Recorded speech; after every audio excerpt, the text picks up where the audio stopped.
employee health and wellness here at UTMB, and we are developing for all of you a health and productivity strategy that's going to do here at UTMB and be the envy of the state of Texas and hopefully the world.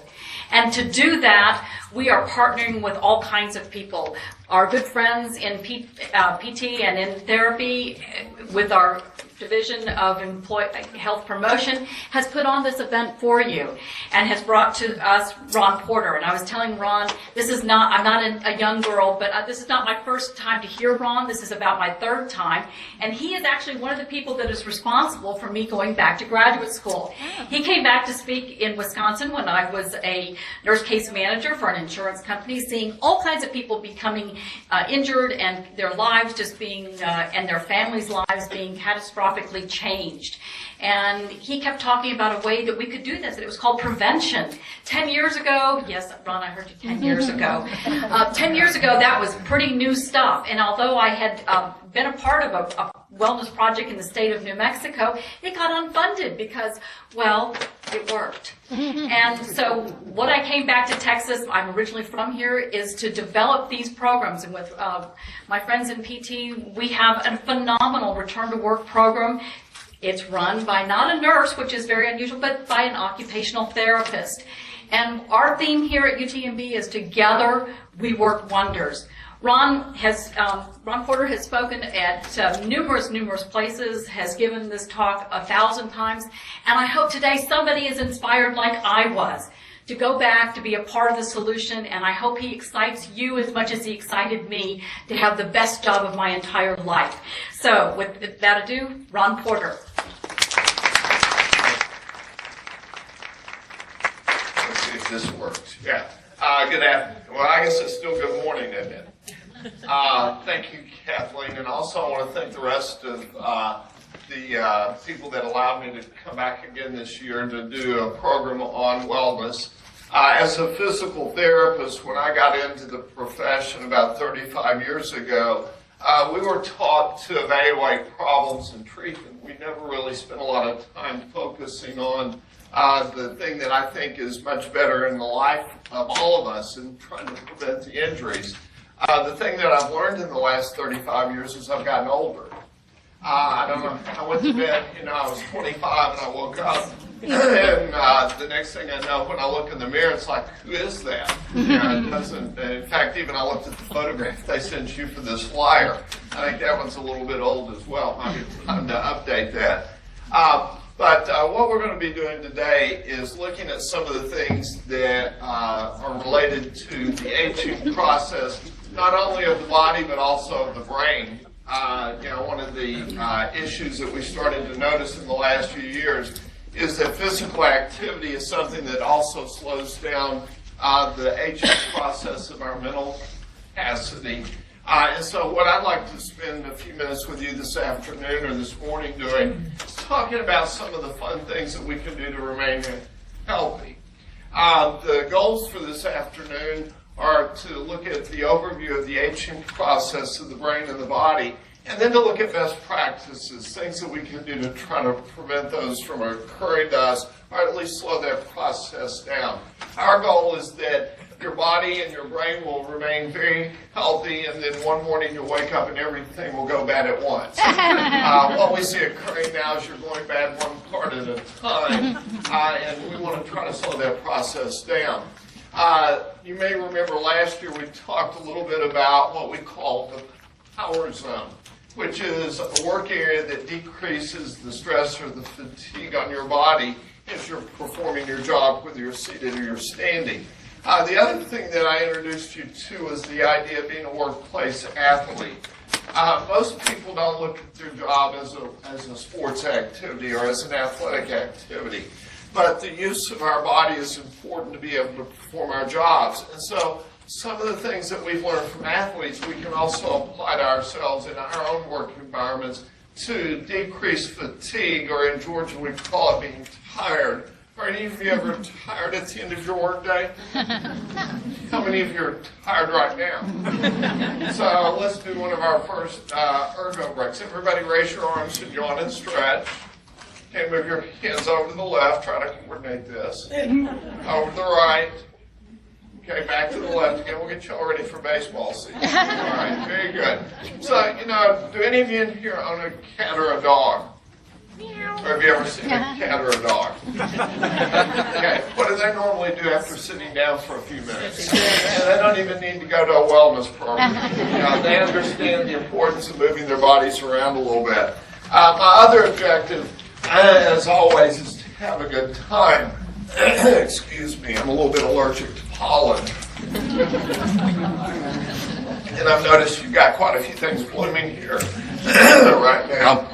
But, the one thing that I've learned in almost any situation in life is that people enjoy doing something, they will. If they don't enjoy it, they won't.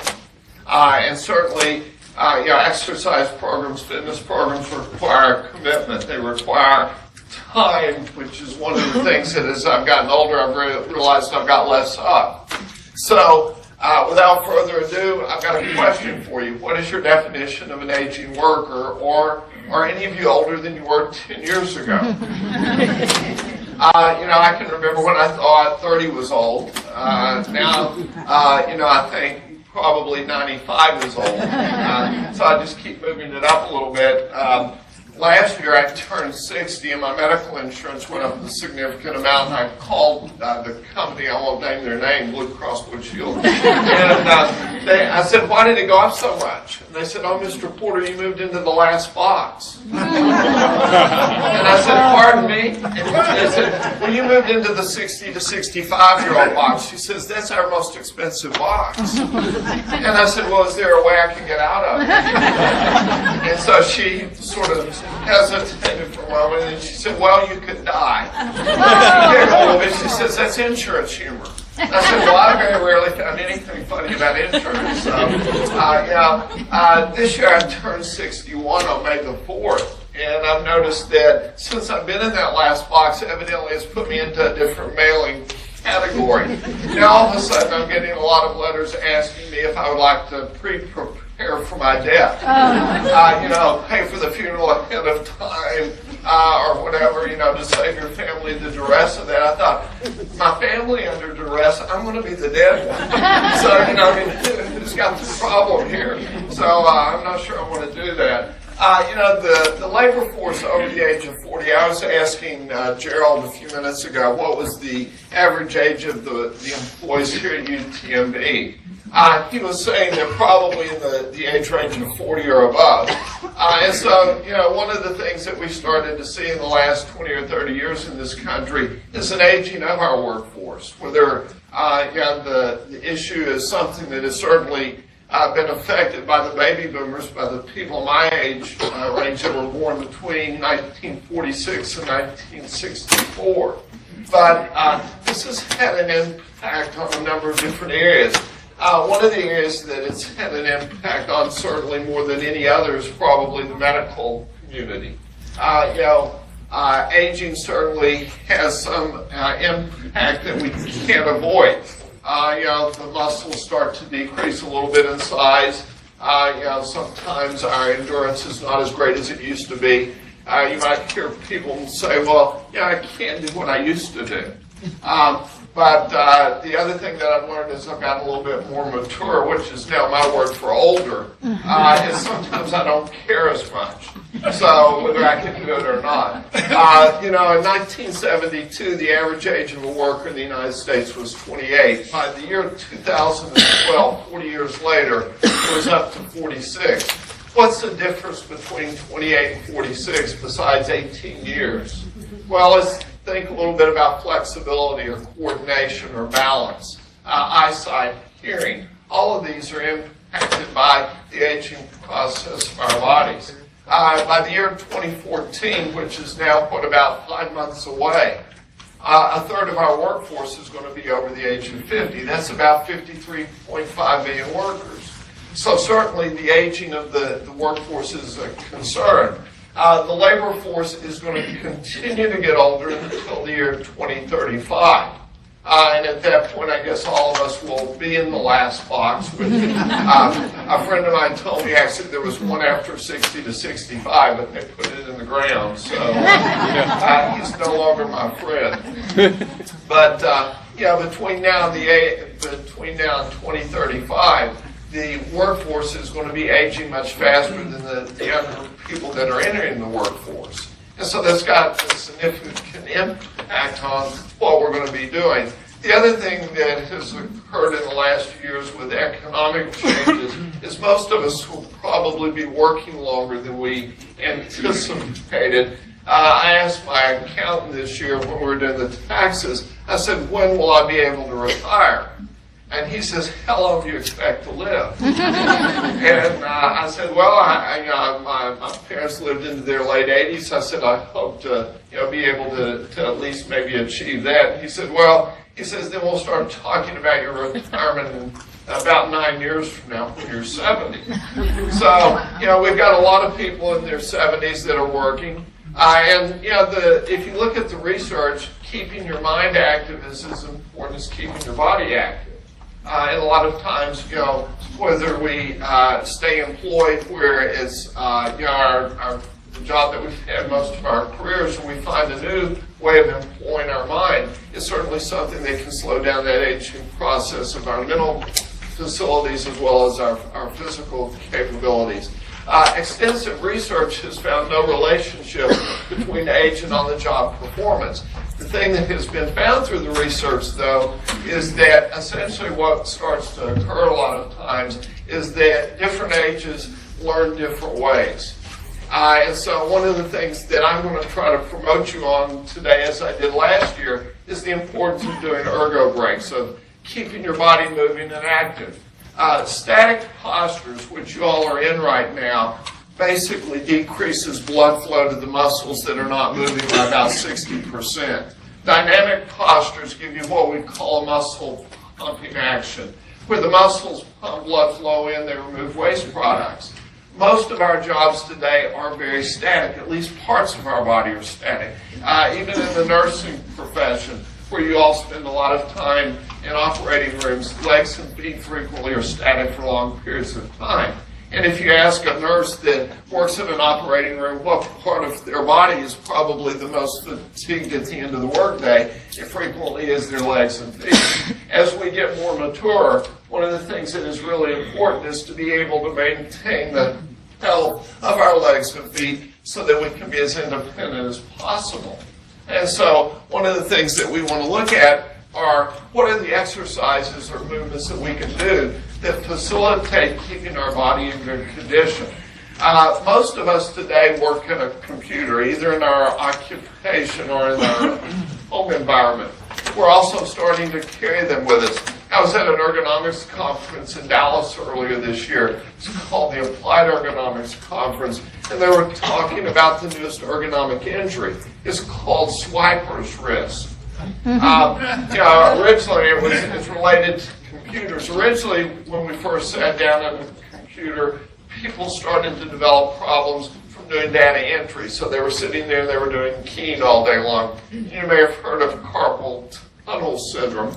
It was sort of the entry du jour. Everybody that got pain in their hand diagnosed themselves with carpal tunnel syndrome. As it turned out, about 90% of them were not correct. Really wasn't carpal tunnel syndrome, but I never tell people that their diagnosis is incorrect. I just say that's very interesting. Thank you for sharing that with me. Because you'll frequently find this, I'm sure most of you that work in the medical field, most people diagnose themselves from what friends tell them or from what they see on television. And so frequently we get some very interesting diagnoses. But anyway, carpal tunnel syndrome, that is tendonitis at the wrist. What we really found was the problem with most individuals is it wasn't at the wrist, it was actually occurring in the neck and the shoulders. Because people would sit all day long slouching forward. And I've noticed as I've gotten more mature and my eyesight got weaker, the slouching got worse. And so one of those exercises, the one in the bottom right-hand corner of the sheet that you've got there, the neck and the shoulder stretch, if I could only get you to do one thing after this workshop or this session is over with, it would probably be that activity. because what it's designed to do is to pull your shoulder blades back and stretch your chest out a little bit. So let me ask you to practice this one with me. But watch out for your neighbors. You don't want anybody. It looks really bad when you come to a program on health and wellness and you injure yourself. Okay? So essentially what I'd like to ask you to do is hold your hands in front of your forehead. Breathe in, and then as you exhale, pull your elbows down and back towards your back pockets, even if you don't have a back pocket. When you get to this end range, count out loud with me to 10. So start up here, breathe in. As you exhale, pull your elbows down and back, and then count 1, 2, I don't hear you, 3, 4, 5, 6, 7, 8, 9, 10. Why did I ask you to count out loud? Am I trying to irritate you? Actually, to keep you breathing so that you bring in oxygen and you remove waste products. What you should feel with that exercise is basically a stretch in the chest area and a pinch between the shoulder blades. Most of us spend a great deal of our day using our arms performing our jobs. Right now, you all are using them to eat a meal. And when you do that, the muscles in your shoulders and the scapula stabilize. They hold the shoulder blades in while your arms can move. But what we started to see with a lot of individuals as we get more mature, as we spend a great deal of time seated and using our arms, is those muscles in the shoulder and the neck area start to become very fatigued. They don't move around much. So the exercise up there, the shoulder roll, bend your elbows up at about a 90-degree angle. Make some circles with your shoulders and move those shoulder blades a little bit. Any of you ever notice fatigue or discomfort between the shoulder blades at the end of the workday? Yeah.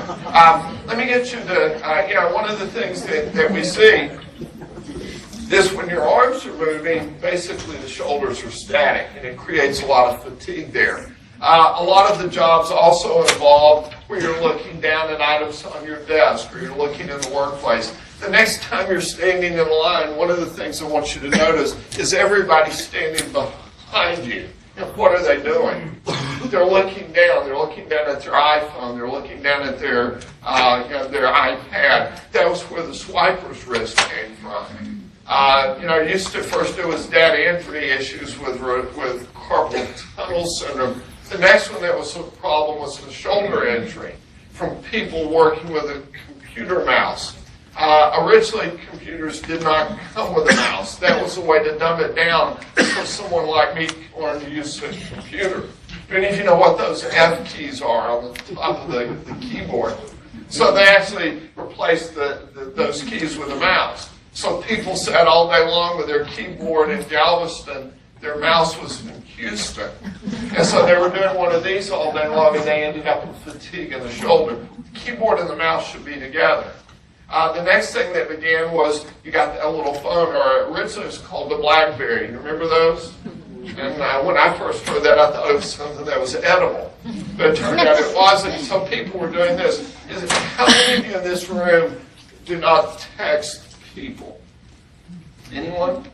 So that means y'all don't communicate with 20-year-olds, correct? Okay. In my office, my focus was, it's a phone, why can't I just call you? And so there's a 20-year-old in my family, I'd call her, I'd leave a message, she wouldn't answer, I'd text her, she'd answer immediately. They trained me, sort of like my dog and my cat have done it. It takes them a while to do that. But people started getting texting them out of that. The latest one is the swiper's wrist, from people moving the screens on their computer pads. So technology is one of the things that has sort of exacerbated the aging process. Our bodies age more when we don't move them. We learned that a number of years ago in cardiovascular health. In the 1950s, when someone had a heart attack, frequently they would put them to bed for 30 days. And they learned if you put them to bed, it actually places more strain on the heart, because now the heart is pumping all the blood through the body. So they learned that getting people up and moving them around is probably the most important thing to keep your body healthy. Think about our lifestyles today. We drive to and from work. We sit a lot of time in the work environment, and so we don't move around much. So one of the things that we try to get people to do is frequently do what we call ergo breaks. This last exercise, the two other exercises on here, one is designed to stretch the muscles out of the neck. When we sit at a computer or when we're in our work environment, frequently we tilt our heads forward. How much does your head weigh? Well, it depends. My brother always told me mine was empty, so there was not much there. But generally, your head weighs about the same amount as a bowling ball, about 12 to 15 pounds. So when you bend that head forward, it places a lot of strain on the small muscles in the neck area. Any of you ever feel fatigue in the neck and the shoulders? So this exercise up here is basically designed to stretch out what's called the levator scapula, some of the muscles in the upper part of the neck and the shoulder. So hold your arms down to the side, breathe in, and as you exhale, turn your head forward and off to your right arm. If you want, you can pretend you're smelling your armpit. That way you'll determine whether the deodorant you're wearing is effective today. And then when you get into that position, count to 10. 1, 2, 3, 4, 5, 6, 7, 8, 9, 10. Pull your head back up, breathe in again. Exhale and turn it off to the other side. If you're not getting enough stretch with that, you can actually grab a hold of the chair that you're sitting in and pull down a little bit with your shoulders. That will increase the stretch some. And count 1, 2, 3, 4, 5, 6, 7, 8, 9, 10. The other exercise up here is for your hands. And most of us use them a lot during the day. Unfortunately, I found that a lot of people only use one of them a lot. They use their dominant hand a lot. Last year, I talked a little bit about getting you to mouse on the left side. And I'm going to bring that up again this year related to mental clarity. But if you use your hands a lot, generally it's with gripping activities. So we're pulling things in, but frequently we don't stretch them out. So what I'd like to ask you to do is drop your arms to the side, bend your elbows at about that 90-degree angle again, make a fist, count to 10, and then we'll open our hands up and stretch our fingers out. So make a fist and count 1, 2, 3, 4, 5, 6, 7, 8, 9, 10, and then spread your fingers apart as far as you can and count 10, 9, 8, 7, 6, 5, 4, 3, 2, 1. Very good. The sheets that we brought out, unfortunately, evidently, I didn't bring quite enough for all of you that showed up today. Thank you all for being here. I really appreciate it. What we'll do with this is I'm going to send this by email. Someone in my office showed me how to do that. And I can attach it as a PDF, and then we'll be able to give you access to this online so that if you want to take it back to the other people that work with you and give it to them, you'll be able to have the opportunity to do that. I also think this program is being recorded. Am I correct about that? So that I think there'll be access to the presentation as well if you want to try to steal some of my jokes. Slowing down the aging process has become more of a concern for me in the last few years, especially since I started to move into that last box. And one of the things that I've noted is that sometimes concentration seems a little bit more difficult for me. And so I've recently been doing a little bit of research on this, and what we found is that with the aging process, a lot of times the filters that our brain uses to filter out some of the distractions are not as effective as they are with younger individuals. So if you're having difficulty focusing when you're reading a book or doing an activity, sometimes I've noted that I need to really isolate myself from some of the distractions to be able to focus on things.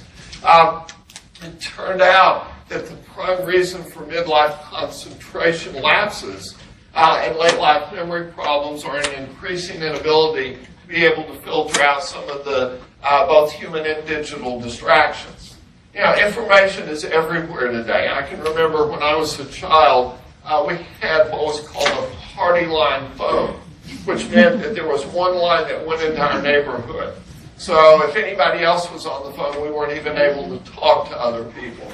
Now we carry phones with us, and with technology, pretty soon we'll be wearing them. There's a computer now that's in a pair of glasses where you can actually watch, you can be receiving information in the lens of the glasses while you're conversing with other people or doing other activities. The term multitasking has become an issue with a lot of people. I've learned that sometimes I can't even single task, let alone multitask. But a growing stack of studies has shown that 30-something brains are much better able to focus with their multiple distractions. In our office, we keep a 20-something-year-old on call at all times for technology purposes. And, they're very good at that. Anytime I'm not able to do something, I bring them in, and either they correct it for me or they make up an answer. But it's very interesting. I'll go into their office and they're wearing a headset. They're listening to music, and they've got multiple screens. There's a video on one screen, and they're doing another activity. And I'm quite impressed with that. The other thing that I've learned is I don't think I would trade my experiences in life for being young again, even if there was an opportunity for that. Older brains have frayed mental filters that are letting other information in no matter how hard we try to concentrate.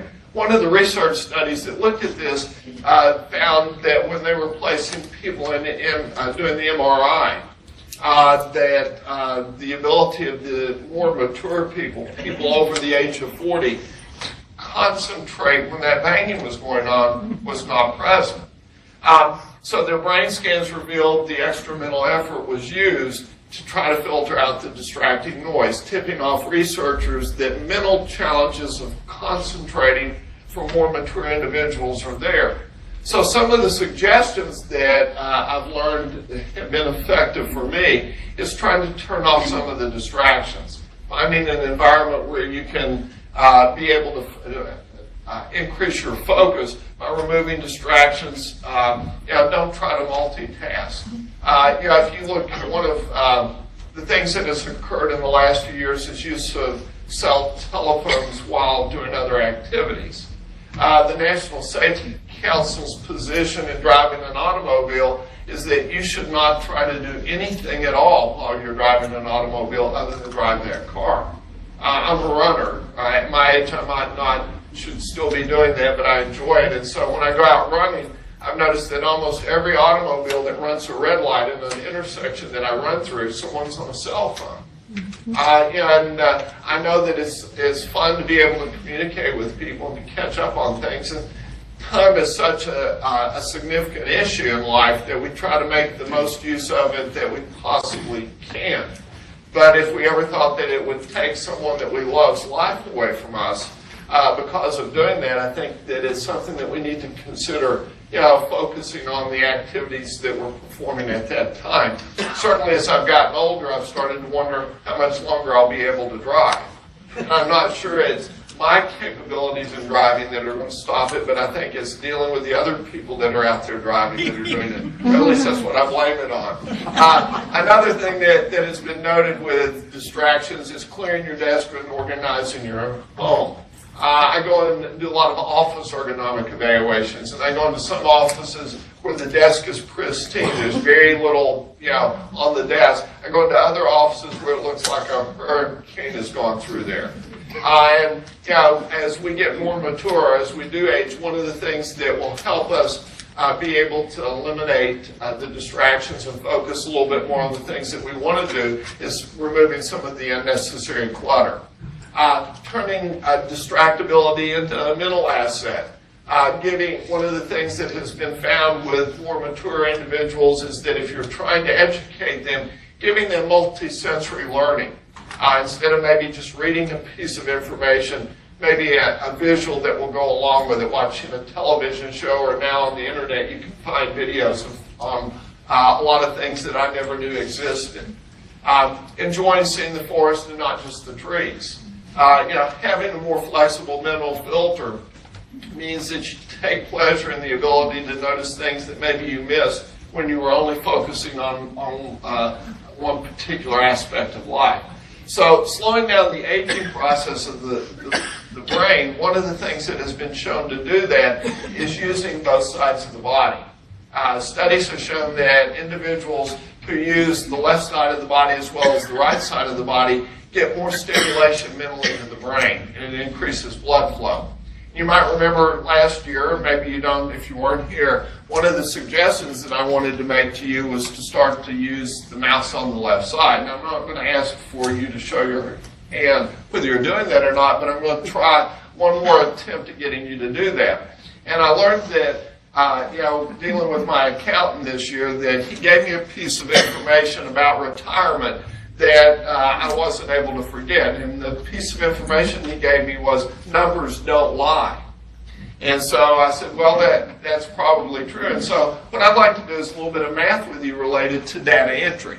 If you use a computer keyboard, I imagine most of you use both of your hands, correct? All right, are there any of you in here that don't use all 10 fingers? Okay, so some of you are saving a few fingers. I've got a brother that's 9 years older than I am, and last year he was so excited because we were in the same decade together. I joined him in the last box.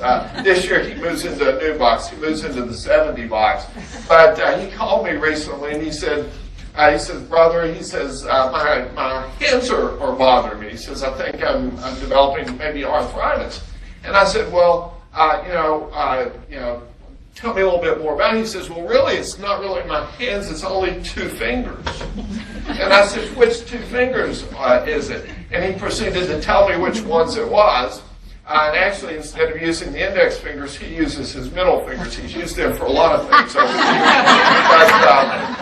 Anyway, he said, they're really bothering me. And I said, well, do they hurt when you first wake up in the morning? Because usually one of the indications with arthritis is that the discomfort is greater upon awakening because you're not moving. He says, no, it gets worse toward the end of the day. And I said, brother, which fingers do you used to type with? And he says, well, those in the, he said, you're right. He says, it's those in the middle. I said, well, you've got 8 others that you've been saving. You're not trying to learn to use those. So if you type with both hands, it's 50-50, even if you're just using one finger. On those computer keyboards, normally you'll find on the right-hand side a little pad with numbers on it. So if you do the numbering, and my accountant does a lot of that, then now it's not 50-50, it's, let's say, 60-40, correct? Did any of you ever use the mouse? Okay. Most of you do more mousing than you do data entry. So now instead of 60-40, it's probably somewhere in the neighborhood of maybe 75-25. Do any of you write with your right hand? Most of you do, correct? About 95% of you. Do any of you eat with your right hand? I've noticed most of you have been using both hands for that.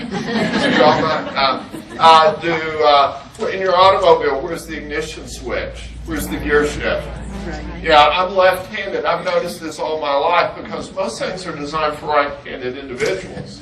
The good news for left-handed people is they found through research is we're less likely to develop organic dementia as we get older. The bad news for left-handed people is we have more accidents because things are not designed for left-handed individuals. If you ever seen a left-handed person shift an automobile, we reach through the steering wheel. And, with a manual shift car, that makes it sort of a dangerous activity to do that.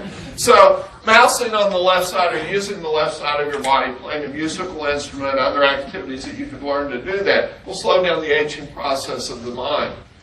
Some of the other issues with aging, hearing loss, eyesight equity, strength, flexibility, reflexes, hand-eye coordination, endurance, stamina, balance, and sleep patterns. These are things that we can address for older workers, but if you're lucky, all of you someday will be an older worker.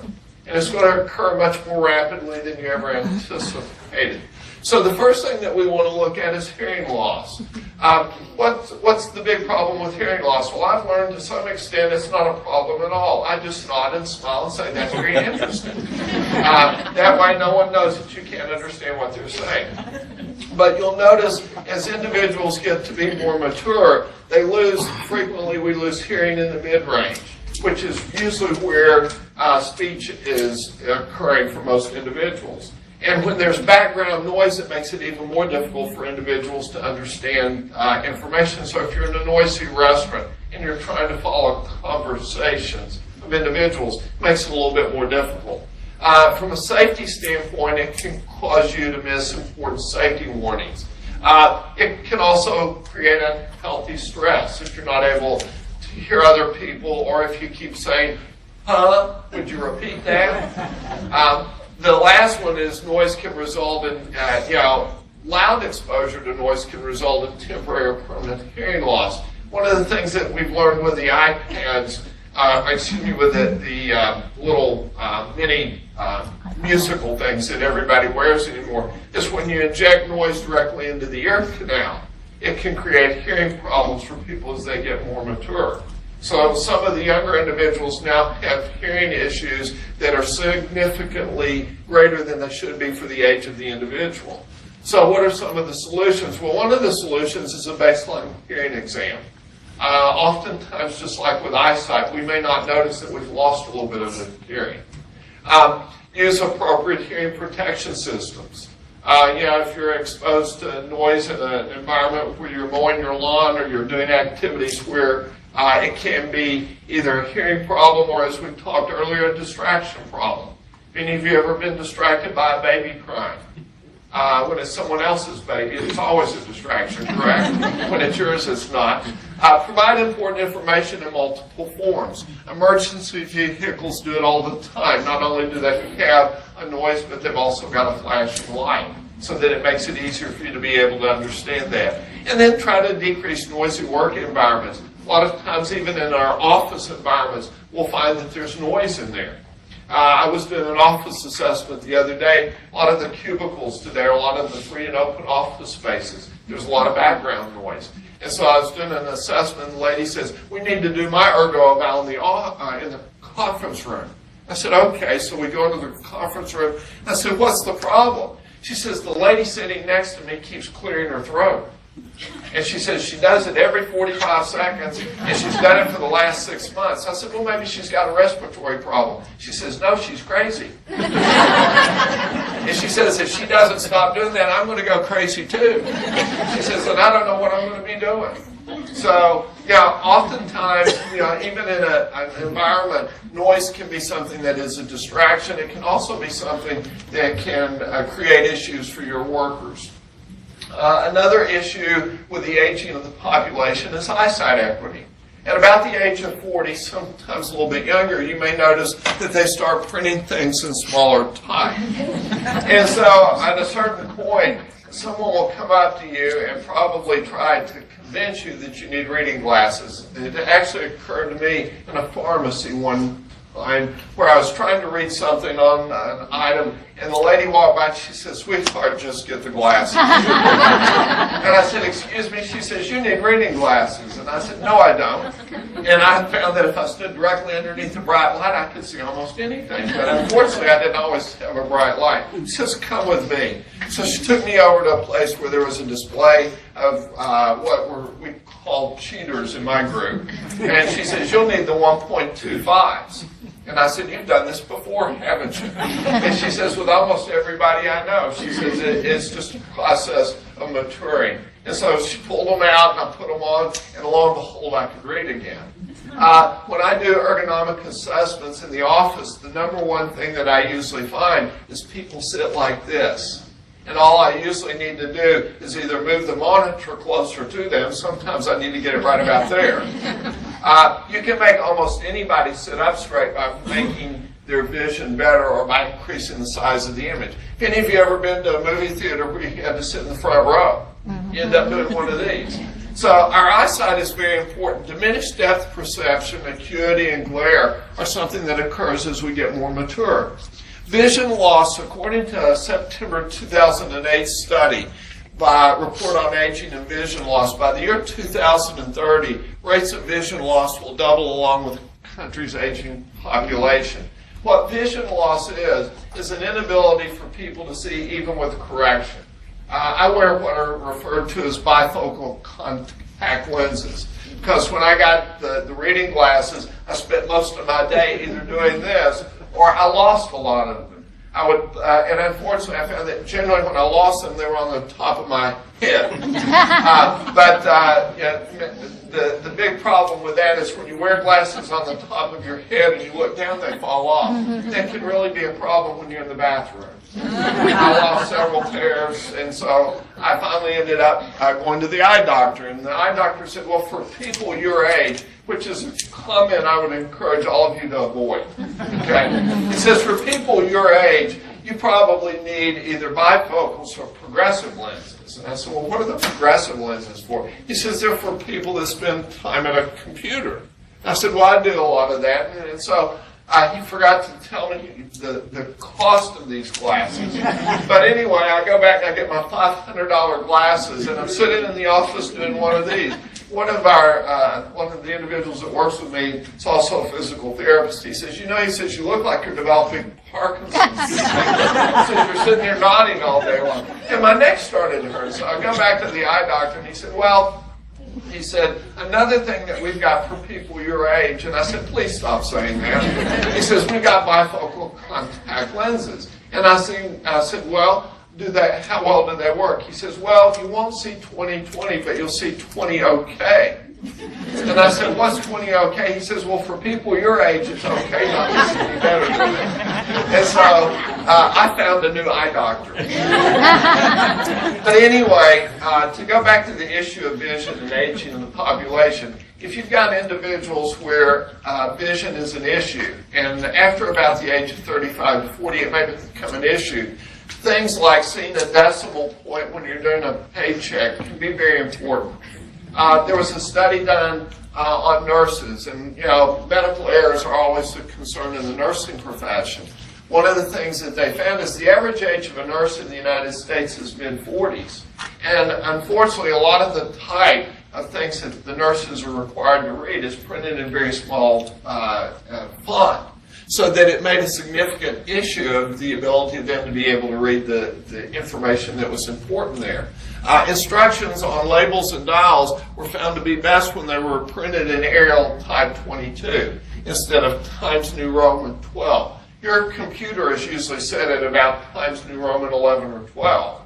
I find when my eyes got weak, I started increasing the size of the font on the screen. I finally got to a point where there was only one letter on the screen. And so it made it really difficult to read words. So visual correction is important, but also accommodating individuals by increasing the size of the type on some of the things that we're using, especially if it's important or emergency information may be something that we need to do there. Some of the other issues are solutions, baseline eye exams for new workers. In the current economy, one of the places that we probably don't have to go is to get a visual exam. When I do office ergonomic evaluations again, I ask people, when was the last time your eyes were examined? And if it's been more than a year for people in my box, or if they're under the age of 40, it's been more than 2 years, probably a visual exam would be something that would be good in making them more productive and also improving their posture. Providing larger screens. Some of the environments we go into now, we give people larger monitors so that there can be more information on there. Can you talk with UTMB leadership and get them to allow us to use larger font on all of our business cards out here? Our business cards out here are so small. You got all the blank space in them. I'll put that on my to-do list. It's very interesting. Thank you for sharing that with me. The black type on a white background makes it a lot easier. Any of you ever get an email from someone that's trying to be really different? They'll print it in they'll send it to you in a pastel color. For people in my box, we have to print them out in hard copy to be able to read it. Cataract victims, individuals that have started to develop cloudiness of the lens. will notice that actually it's easier for them to see white letters on a black background. So you might want to look at, if you're dealing with aging individuals, changing the letters. One of the places that we do a lot of that are on the keyboards. If you don't know where the keys are on a computer keyboard, frequently, I've gone into facilities where the size of the font on the keys made it more difficult for people to be able to see that. And then another thing is reviewing the lighting. Generally, we illuminate in the ceiling. Most of our work is not in the ceiling. It's on a desk. And so when we lean forward, what we'll typically find is that a lot of times we actually shadow our work.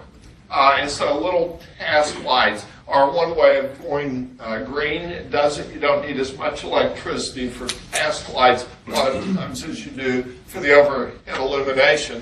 Plus, it may make it easier for people to be able to see. So some of the workforce issues for older workers, these are physiological. Some of the other physiological issues are more related to the ergonomics issues. Where we look at musculoskeletal disorders and the importance of staying in good physical condition. Between the ages of 20 and 60, most people are going to lose about 15 to 20% of their strength. Flexibility is another thing that we lose. Let's do a flexibility test. Let me get you to raise your left hand up in the air. Drop it down behind your back. Come up your back with your right hand and lock your fingers together. But if that didn't work, try it in the other direction. Right hand up in the air, drop it down your back, and come up your back with your left hand. Okay. How many of you can remember that at one point in your life you were able to do that? Have you ever heard the term, if you don't use it, you lose it? And so I'm going to ask a few of you to do this a little bit later on. Do this after class. If you flip your Ergo Breaks sheet over there, there's 4 more exercises that I'm going to ask you to do. The first one involves the neck and the shoulders again. If you all sit up straight for a minute in your chair and turn your head to the right and left, you'll notice that most of you got pretty good range of motion in the neck. If you don't, if that hurts, you may want to go back to that first exercise we did a little bit earlier. But if you slouch forward in that chair and try to turn your head, what you'll notice is you lose some range of motion. If you sit up straight again and you drop your arms down to the side, raise your arms up above your head. See how far back they'll go. And then bring them down, slouch forward a little bit, and raise your arms again. And what you'll notice is you lose range of motion again.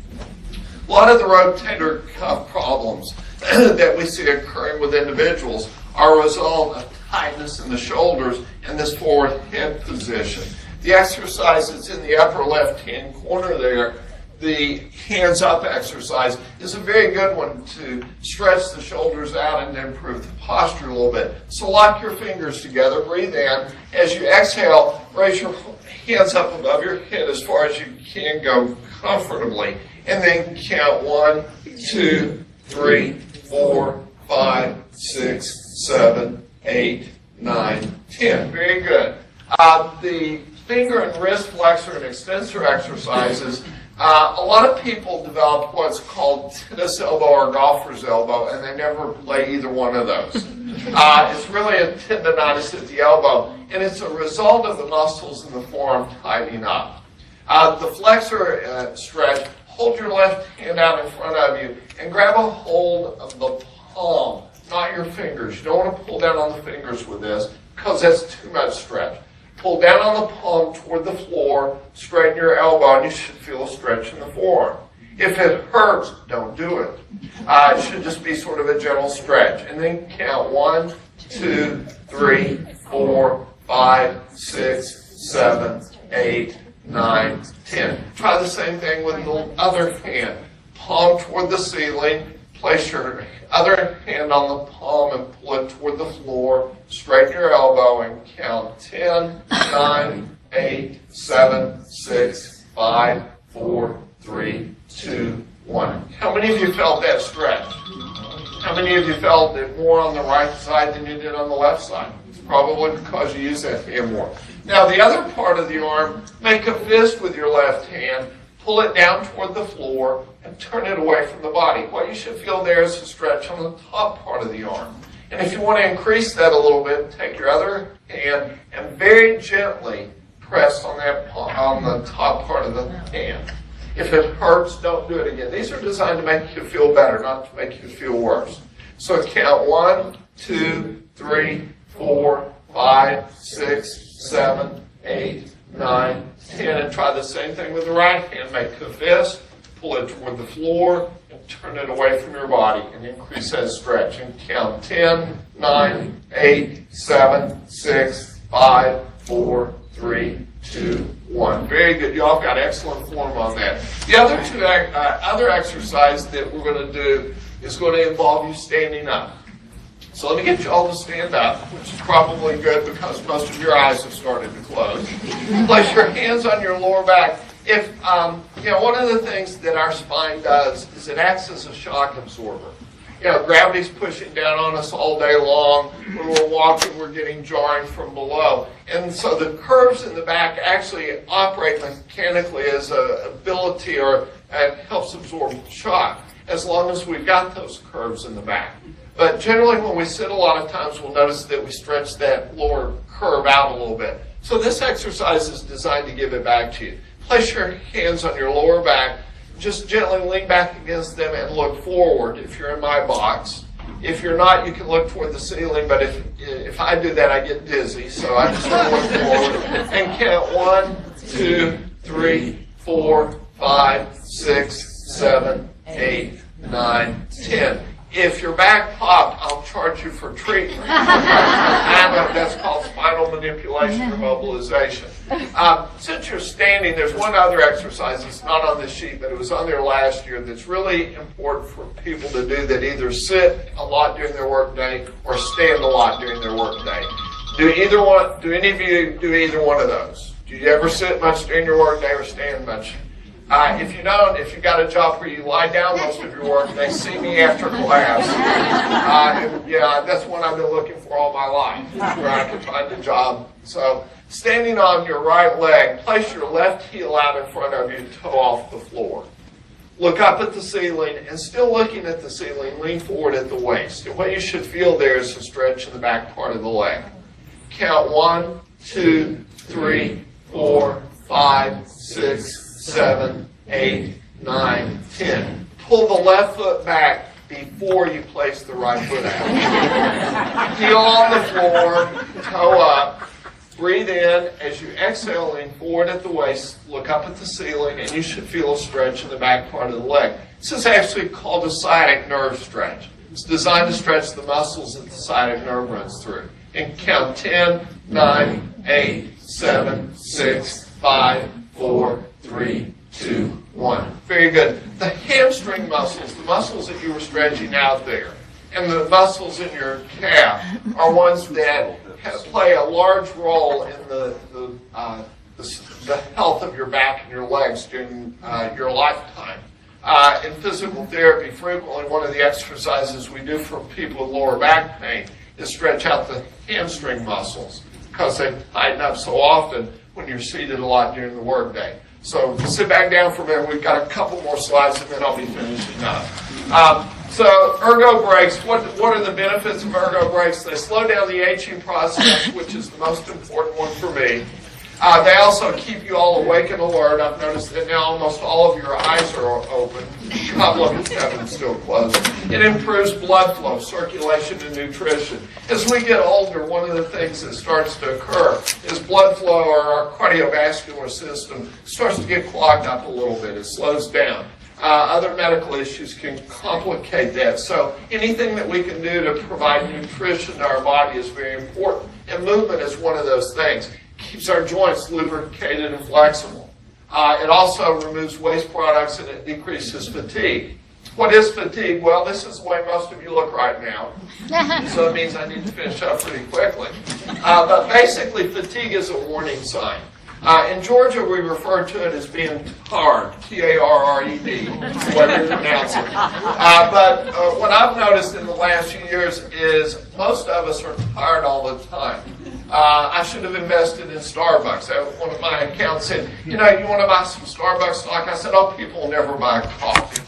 So obviously I was wrong there. Don't go to me for investments. But, the issue that in most of our medical facilities is we don't see people until they get to pain or lost time injury. When you really want to see someone is when their body starts to feel fatigued. If every day at the end of the day your legs and feet are tired, it's an indication that maybe you want to look at your shoes or shoe inserts or activities that would decrease some of the stress to the legs and feet. If it's your back or neck, any of you ever wake up with a dead arm where you slept on an arm? Don't sleep on the arm. Okay. Blood flow is very important, and that's basically what we want to look at. Sleep patterns, difficulty in adapting to changes in shift work, which a lot of us in the medical profession are involved in, can affect the ability to rest. Older workers may have more difficulty getting to sleep. We also, as we get more mature, we find that it may take our bodies a little bit longer to recover from fatigue. All workers that are shift workers probably have some type of sleep debt. And what we found during the 20th century, you may remember that it was about 13 years ago, is that we went from averaging about 9 hours of sleep a night to 6.8 hours.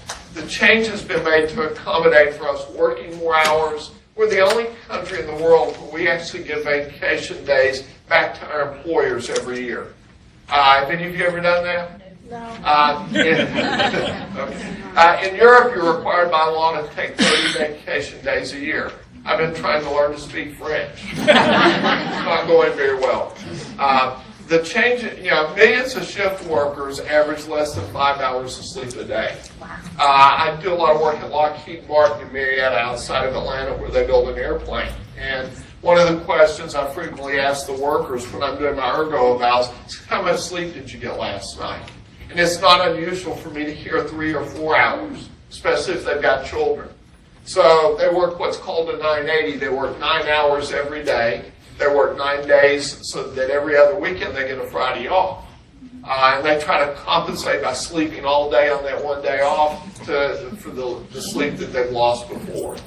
In 2010, a study looking at the hours of sleep that U.S. adults got found that 42%, the top two up there, got 6 hours or less of sleep a night.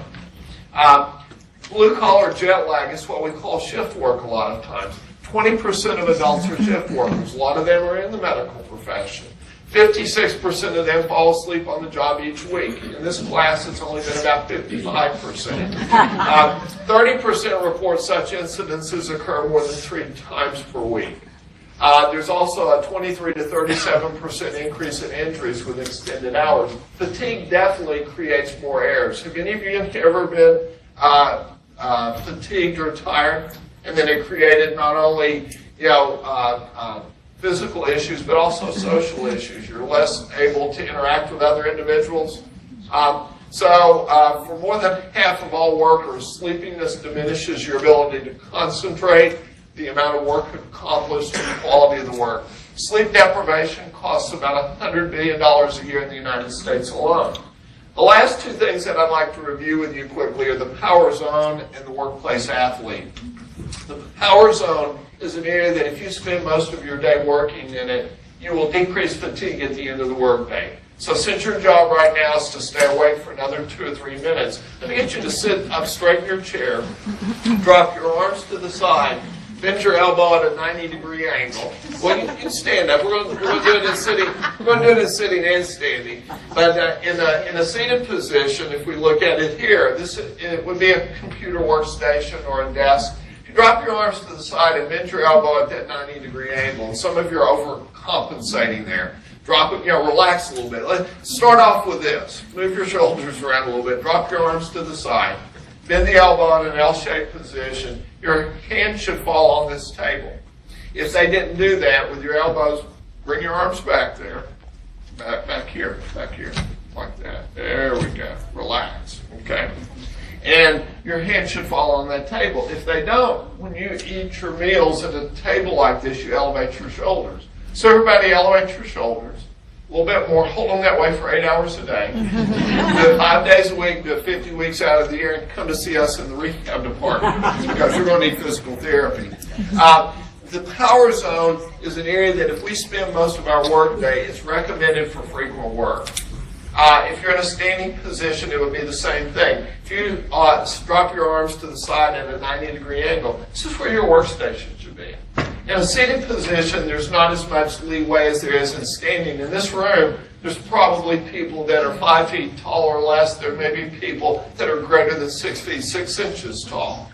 So it makes it even more of an issue when we're in a standing position than it does in a seated position. In an office environment, the other issue that we want to look at is horizontal reach.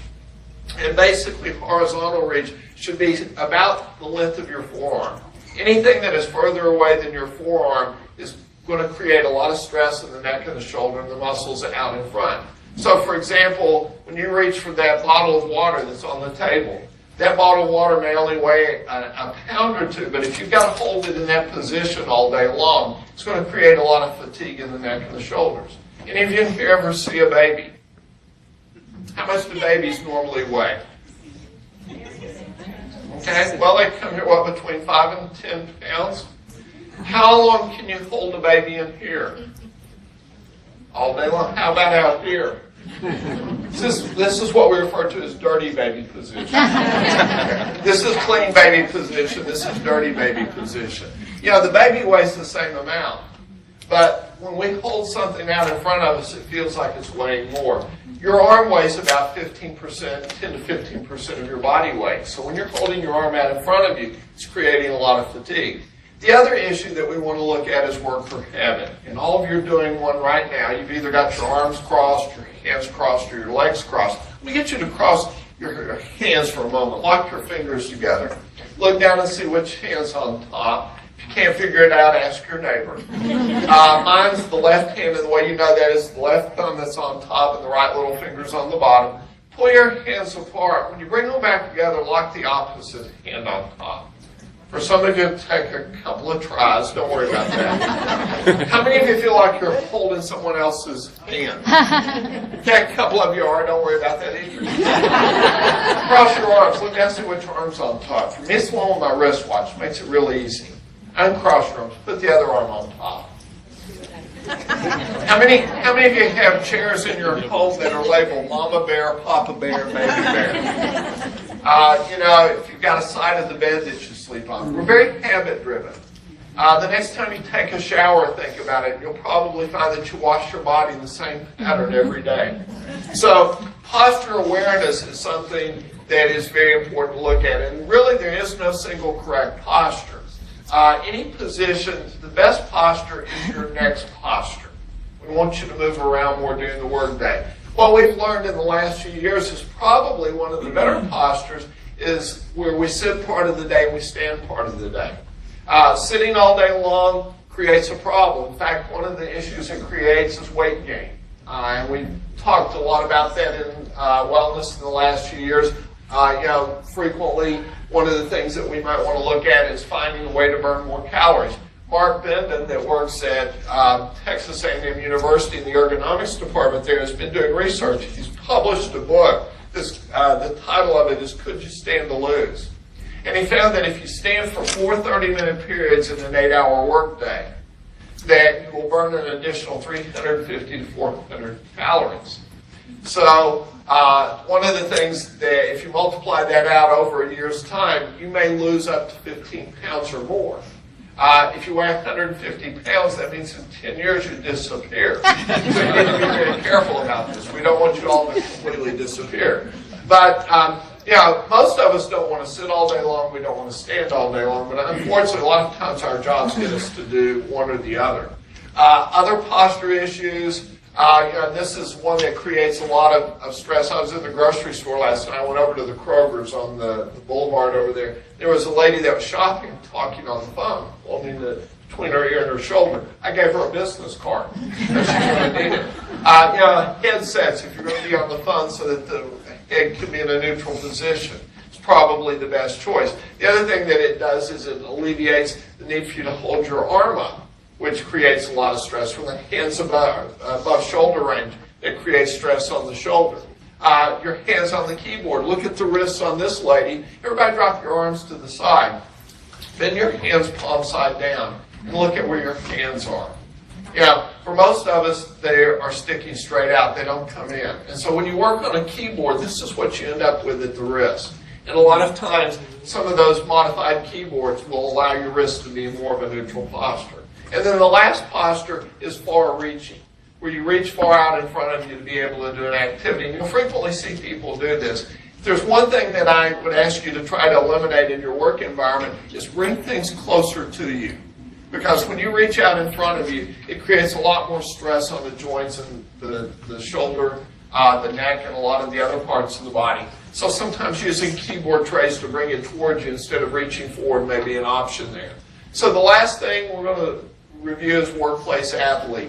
Athletic activities are performed for a few hours. Work activities last for 8 to 12 hours. And so what we want to learn from sports activities is the same thing that we want to apply in our work environment. What does an athlete do before they go out to perform their sport? They stretch and they warm up. What do they do after lunch? Take a nap. Okay, take a nap. And then after they awaken, if they've got an intermission, they come back out after intermission and they warm up again.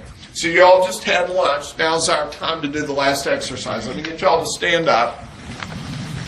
Let's get you to reach for the ceiling and stretch and yawn, since most of you look like you had a nap. And try that one more time. Stretch and yawn. And for those of you that didn't get enough sleep during my presentation, one more time, stretch and yawn. Ergo breaks are basically just moving your body around a little bit more during the workday. We've given you a sheet there. I would like to encourage you to do as often as your body tells you it's fatigued to get up and move around a little bit. If you've got a seated workstation, put a couple of boxes in your office where you can raise your keyboard and your mouse up so that you can stand part of the workday. If you've got a standing workstation, try to find a place to lean occasionally or ability to shift weight so that it allows you to move into different positions. So in summary, we overviewed a little bit of the aging process of the body and the brain. We talked a little bit about some best practices. We reviewed some of the powers on the workplace athlete skills, and I had fun. Did you? Okay, thank you all.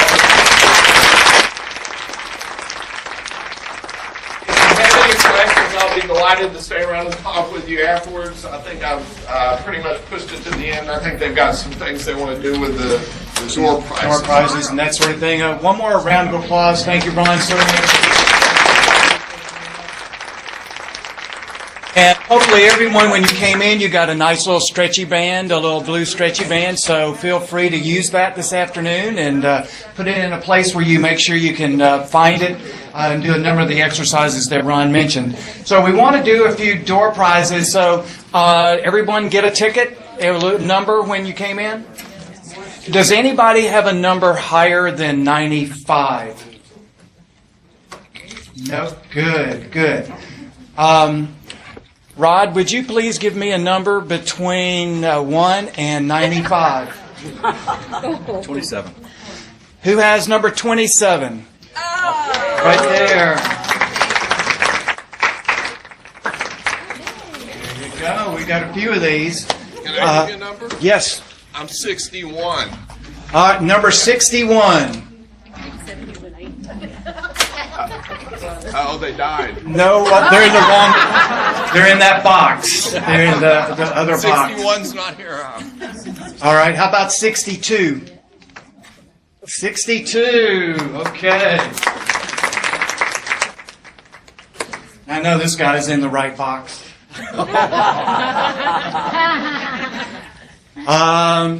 Let's see. I'm trying to think. Patrice, give us a number. 51. 51. There's a 51. Excellent. There you go. Kathleen, how about giving us a number? 37. 37. 37, right here. There we go. Okay, we got two more, and we have 2 Fitbits. So I don't know any of you that are know about Fitbits, but it's a great activity tracker. So Rod, close your eyes again and give us a number. 72. 72. 72, right over here. There you go. All right, we have one more Fitbit. Let's see, Karen, how about giving me a number? 5. Number 5. No 5? 5, either left or oh, you have a 5 right there.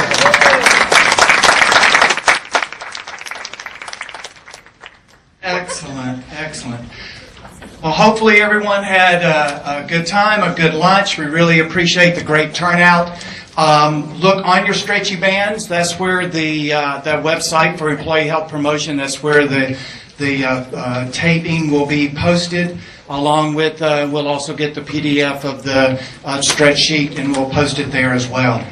So again, Ron will be up for questions if you have an opportunity. And again, have a great afternoon. Thank you very much.